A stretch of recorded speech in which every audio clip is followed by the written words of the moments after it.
आप क्या बात कर रहे हैं? मतलब दामोदर यादव जी के चुनाव लड़ने से पूरा मध्य प्रदेश का पूरी भाजपा के लोग दतिया चुनाव प्रचार में जा रहे हैं। इससे बड़ी जीत हमारी क्या होगी? नहीं जा रहा। हमारा तो एक ही शेर गया था 11 तारीख को, तो 11 तारीख को पूरी दतिया को पता चल गया था कि माननीय दामोदर यादव जी जीत रहे हैं। हमारा नंबर तो पहले नंबर पे ही लगा है। दतिया की सारी जनता ने, SC ST OBC और गरीब किसान पिछड़ा सभी ने ये तय कर लिया है कि इस बार माननीय दामोदर जी को लाना है। तो भाजपा और कांग्रेस के लोगों को पसीना आ रहा है। जो महिला को आप जो महीने में जो राशि दे रहे हैं वो आपके बाप की राशि नहीं है, महीने के टैक्स से काट रहे हैं, वही पैसा आप दे रहे हैं। कोई आप एहसानदारी नहीं कर रहे हैं। आप हर महीने महिलाओं को पैसा देकर उनकी वोट खरीद रहे हैं, उनको खरीद रहे हैं कि उनको। दतिया उपचुनाव को लेकर संकनात हो चुका है और तीनों प्रत्याशी मैदान में हैं। मैं आपको बता दूं कि भाजपा से आशुतोष तिवारी जी को उतारा है और कांग्रेस से दतिया के राजा कहे जाने वाले घनश्याम सिंह को उतारा है। और वहीं देश में उभरती हुई पार्टी आज़ाद समाज पार्टी से आज़ाद समाज पार्टी ने दामोदर यादव जी को अपना प्रत्याशी उतारा है। नमस्कार, मैं प्रदीप कुमार और आप हैं भारत एक्सप्रेस के साथ। इस वक्त मौजूद है हमारे साथ भीम आर्मी एवं आज़ाद समाज पार्टी के प्रदेश सचिव धर्मेंद्र अहिरवार जी, जिनसे आज हम चुनाव को लेकर डायरेक्ट उन्हीं से चर्चा करते हैं। दतिया में भैया चुनावी माहौल है और आपकी पार्टी से भी प्रत्याशी थे, ये क्या कुछ रणनीति है चुनाव को लेकर? रणनीति तो बहुत बड़ी है। रणनीति इतनी बड़ी रणनीति है कि भाजपा और कांग्रेस को पसीना आ रहा है। दतिया में दामोदर यादव जी भीम आर्मी आज़ाद समाज पार्टी के कार्यकर्ता है, भाजपा कांग्रेस की नहीं है। जैसे ही आदरणीय दामोदर यादव जी ने संकल्प किया कि पूर्व मंत्री गृह मंत्री नरोत्तम मिश्रा जी के खिलाफ चुनाव लड़ेंगे, जैसे ही दतिया की जनता को पता चला और नेताजी को पता चला तो भाजपा ने उनका टिकट ही काट दिया।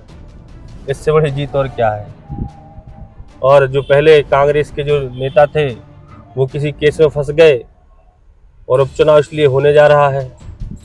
आप देख सकते हैं दतिया में जो अभी कुछ सालों के पहले हर गली चौराहों पर गुंडाराज चलता था, अभी से गुंडाराज खत्म हो गया। अभी तो हमारे नेता जीते भी नहीं और अभी उनका गुंडाराज खत्म होने जा रहा है। हमारे नेता ने कहा है कि जैसे ही हम जीत कर आएंगे दतिया में 36 मिनट के अंदर सारे गुंडे दतिया छोड़कर भाग जाएंगे, और वो भी भाग जाएंगे जिनका मैं नाम लेना नहीं चाहता।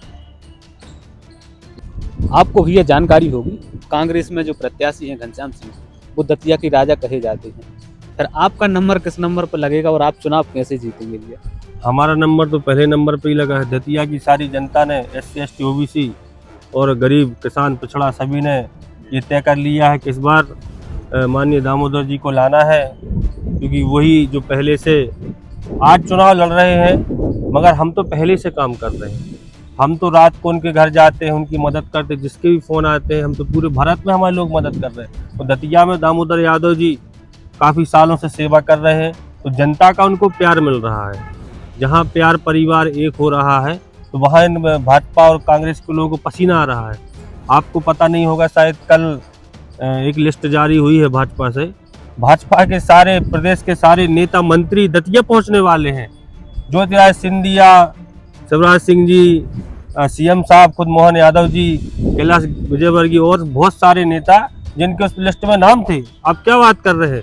मतलब दामोदर यादव जी के चुनाव लड़ने से पूरा मध्य प्रदेश का पूरी भाजपा के लोग दतिया चुनाव प्रचार में जा रहे हैं। इससे बड़ी जीत हमारी क्या होगी? और कांग्रेस के जो दिग्गज नेता हैं बड़े बड़े, वो भी जा रहे हैं। हमारे यहाँ से तो कोई नेता नहीं जा रहा। हमारा तो एक ही शेर गया था 11 तारीख को, तो 11 तारीख को पूरी दतिया को पता चल गया था कि माननीय दामोदर यादव जी जीत रहे हैं। आपने नामांकन में देखा होगी भाजपा में काफ़ी जनता इकट्ठी हुई है भैया, है आपको जानकारी? हाँ, ये सब पैसे की राजनीति है। ये धर्म पर वार करके हमारे वर्ग को बहलाते हैं, फुसलाते हैं, उनको दारू पिलाते हैं, मांस मदिरा का सेवन कराते हैं, उनको पैसा देते हैं और राम के मंदिर राम के नाम पर वोट लेते हैं।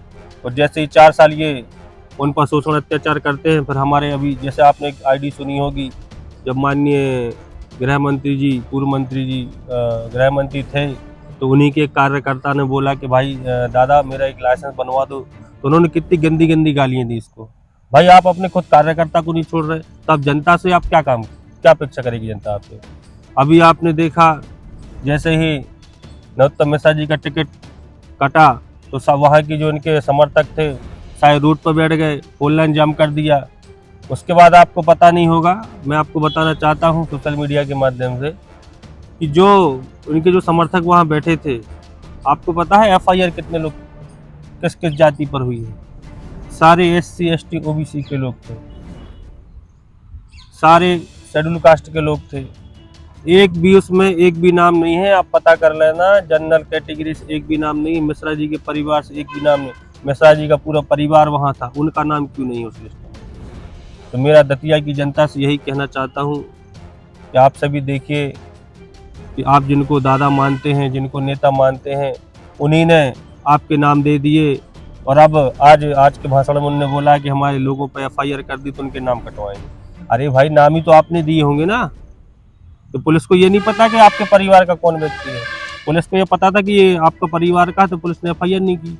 तो गरीब लोग FIR कर दी। ऐसे ही गरीब जनता पिसती है, 4 साल पिसेगी और उसके बाद नेता लोग लाखों करोड़ रुपए खर्च करके, पैसा किसका है? पैसा भी तो हमारा ही है, हमारे कर्मचारियों का है, हमारे गरीब लोगों का जो हम लोग टैक्स भरते। आज हर चीज़ में टैक्स दिया जा रहा है।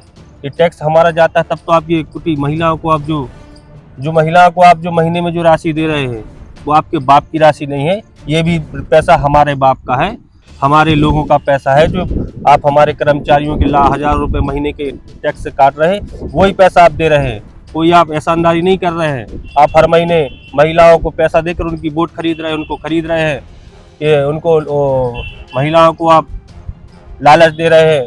हर महीने आप कभी 1200 देते हैं, कभी 1500 देते हैं। गरीब महिलाएं हैं, गरीब वर्ग के बच्चे हैं, तो वो अब गरीब, आप समझ सकते हैं, गरीब एक सोचता है कि मुझे 1000 रुपये मिल जाए, 1500 मिल जाए, तो वो बेचारे 1000-1500 के चक्कर में दब जाते हैं। तो भाजपा ऐसे ही सबको दबा रही है, ये बर्दाश्त नहीं किया जाएगा। भाजपा विकास के नाम पर वोट मांगती है, लेकिन आपको जनता किस आधार पर वोट देगी? जनता हमें उस आधार पर वोट देगी, हम धर्म की राजनीति नहीं करते हैं, ना हम किसी पर टीका टिप्पणी करते हैं। जैसा RSS और भाजपा के लोग करते हैं, एक आपने एक मूवी देखी होगी कि रात को डाकू आते हैं और धरना सेठों की तिजोरी चोरी करके ले जाते हैं, वो सुबह गरीबों को बांट देते हैं। ऐसे ही भाजपा है। भाजपा रात को चोरी करती है, सबको देखती है कौन कहाँ है, क्या कर रहा है, और उसको फोकस करके उनको सुबह बुला के दवा बहला फुसला कर उन पर दबाव बनाकर उनसे वोट डलवाएंगे, उनसे काम करवाएंगे।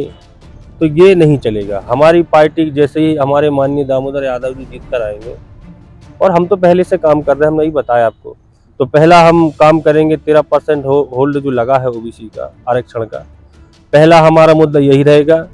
जैसे ही माननीय दामोदर यादव जी को जैसे ही कलेक्टर प्रमाण पत्र देंगे जीत का, तो दूसरे दिन से हम भोपाल में बैठेंगे। भोपाल में हम गृह मंत्री CM साहब के बंगला के बाहर बैठकर धरना प्रदर्शन करेंगे और OBC का 13% होल्ड जो लगा है उसको हटवाएंगे। पहला यही हमारी मांग रहेगी। OBC के लिए हमारा आरक्षण की उनको होल्ड लगा है जो वो पूरा कराएंगे। बने रहें भारत एक्सप्रेस के साथ। प्रदीप कुमार सागर।